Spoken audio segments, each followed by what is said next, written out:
Howdy folks, welcome back to Boondockery. Today I'm going to be preparing stuffed pumpkins. I used to make stuffed pumpkins all the time when I was reenacting. The idea is very simple. You simply take a small pie pumpkin, go ahead and empty it out, get all the seeds and all the fibers out of there, and then you stuff it with a concoction of long grain white rice, wild rice, sage sausage, maybe a little bit of bacon, apples, and cranberries. And you stuff this little booger cram packed, and you set it beside the fire. As you're going about your daily camp chores, every time you walk by the fire, you just give her a 1/4 turn rotation, and before you know it, the entire outside of the pumpkin is nice and squishy, and it's ready to serve. First thing I'm going to do while my fire is burning down a nice bed of coals, I'm just going to go ahead and open up these pumpkins and clean them out.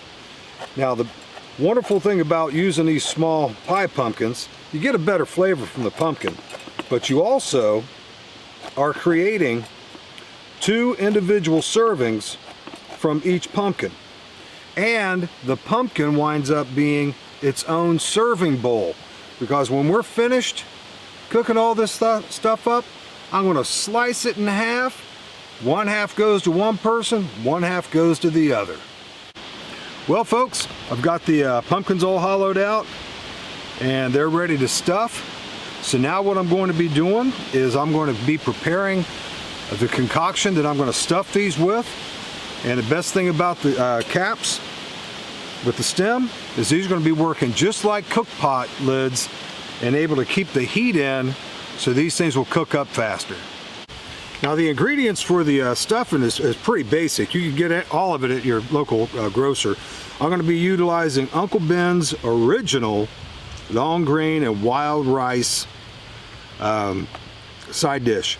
Use the original recipe. The rapid cook is crap. I'll just be perfectly honest with you, it doesn't work well. I'm going to be using Kitchen Basics unsalted chicken stock instead of water to prepare the rice. I'm going to be using sage sausage. Now Tennessee Pride is absolutely amazing sausage. It's my favorite sage sausage, definitely, and it's got to be sage sausage if you want that flavor to be just right. This sausage is so lean that I am going to have to put about 1/4 pound of diced up bacon, smoked bacon in there. And so I've got from my local grocer my favorite double smoked thick sliced bacon. And I'm going to be dicing up a Granny Smith apple, and I have about 2/3 of a cup of dried cranberries. First thing I'm going to do is I'm going to go ahead and brown the sausage and the bacon, and then I'll get started on the rest. First thing I'm going to do is I'm going to go ahead and put the kettle on to warm up so I can brown my sausage and my bacon. Just let that get good and warm.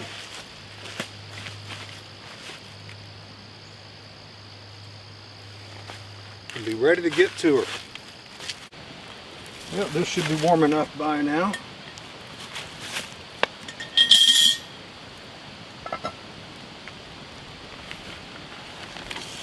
Oh yeah, good sizzle.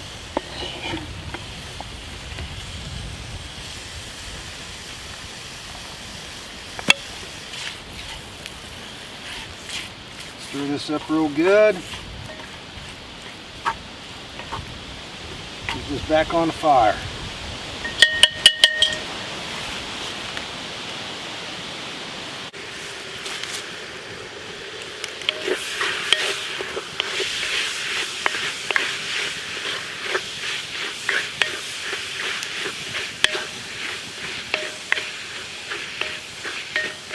That sausage is just about brown.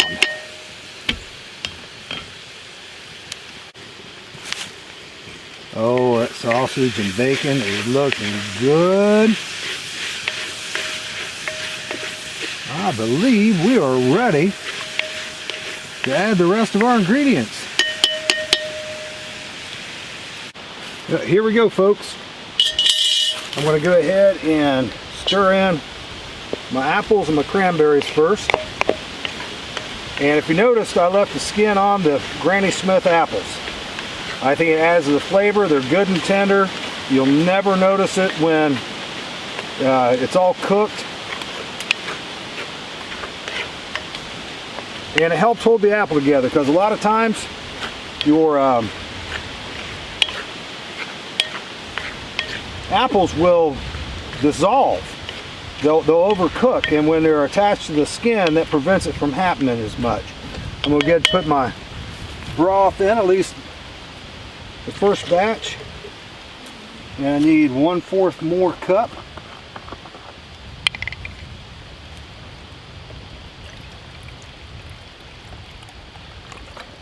That right there looks like it's going to do it. My rice and seasonings. I'm going to go ahead and give that a good stir.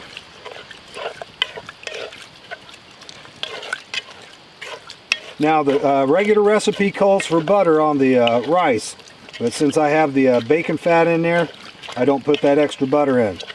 I'm going to go ahead and put this back on the fire, let it come to a good boil.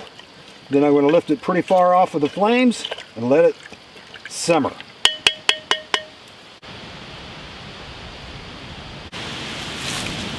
Now it has come to a boil.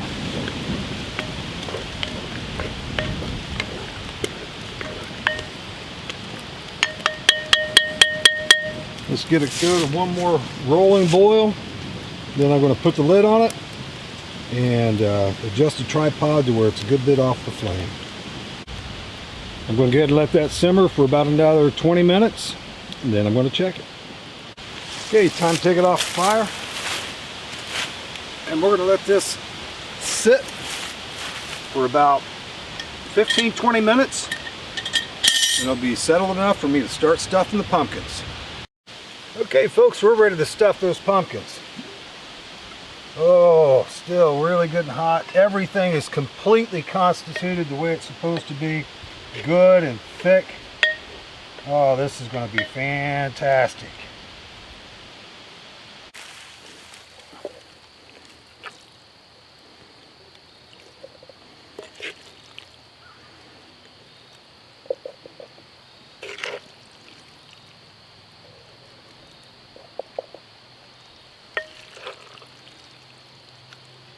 This smells divine.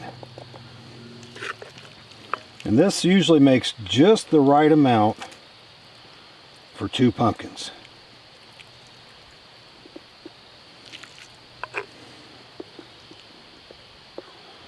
I'll set this off to the side and fill the other one.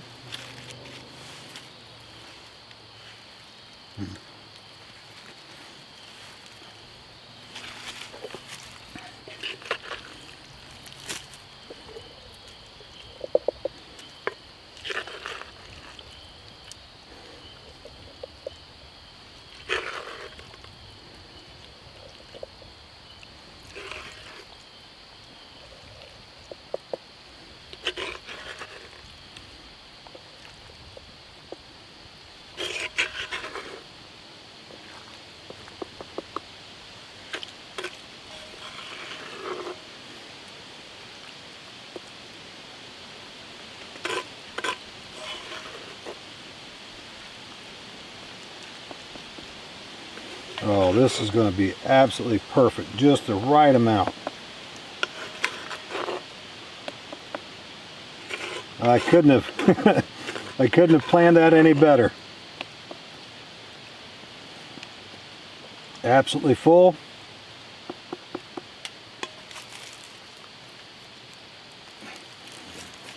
Put my lids on here, and then it's time to go beside the fire. Put my pumpkins in place. Then I'm going to build the fire back up. About every 15-20 minutes, I'm going to come by and rotate the pumpkins.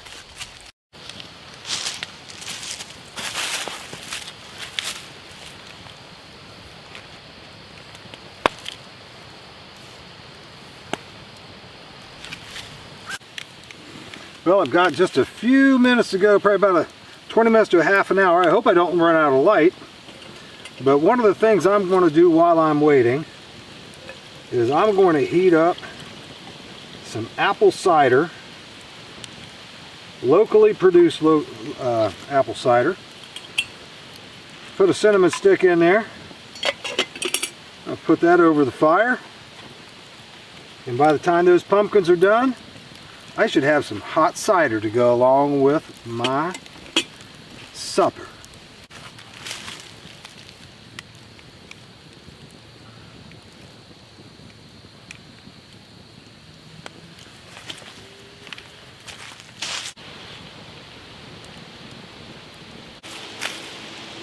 Yep, here it is. Most of the day in the making, and probably just about 25 minutes to enjoy. Start off with my beverage. Ooh, hot spiced cider. Oh, that's going to be good.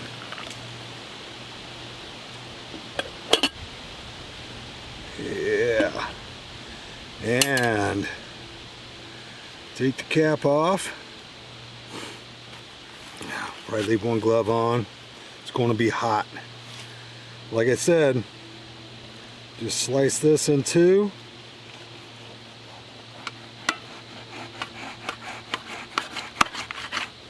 And you have 2 servings.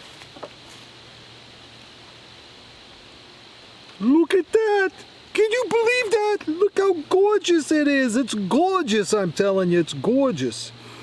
Of course, I have no flair for display, but look at that. Look at that. That's magnificent. Oh, we're gonna have to taste that. Okay, here it goes. Now the pumpkin, super soft and super tender. If you love baked squash, you'll love this.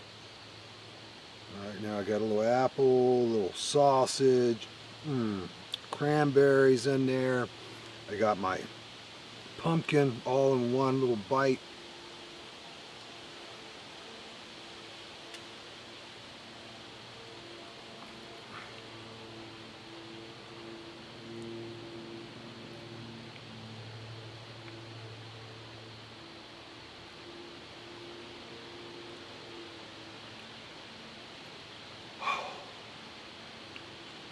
This is the finest food I make in the woods.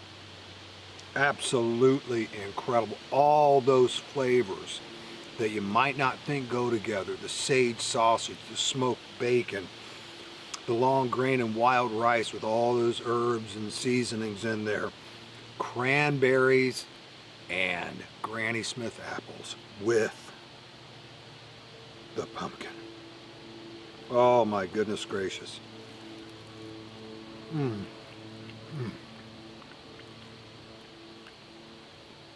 I will tell you right now, half of that pumpkin, you are going to get one awesome meal. There's a very good possibility, if you weren't particularly hungry, you could have one of these go 4 servings, no problem whatsoever. Well, let's try this cider. Wow. Them cinnamon sticks, they do a good job. Oh, yeah.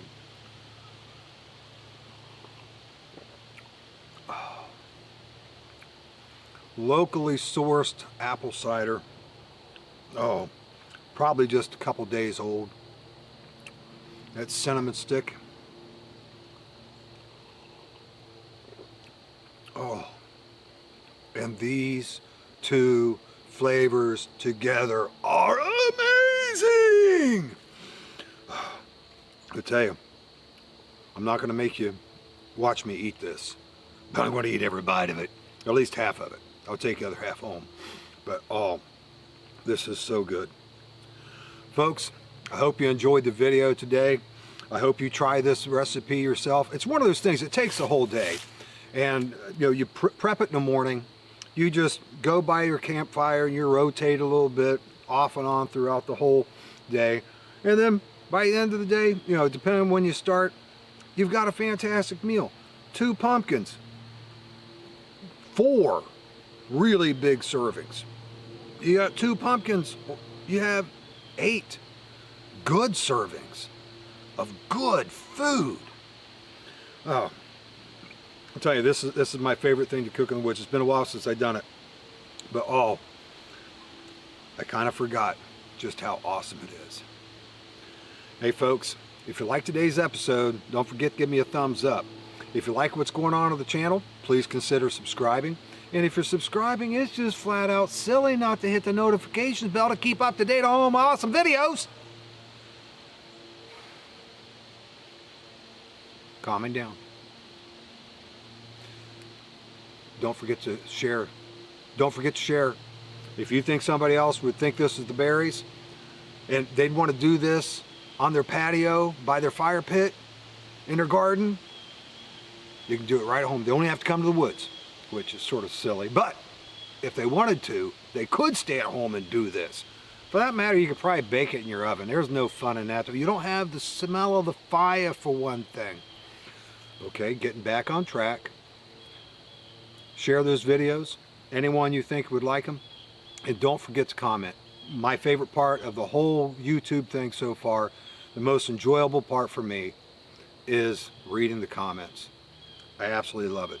So please, like, subscribe, ding that notifications bell, share the videos to people you think might like the videos or the channel, and don't forget to comment. I really want to know what you have to say, especially about this particular recipe. Well, folks, I'm so glad you joined me today, and thanks for watching.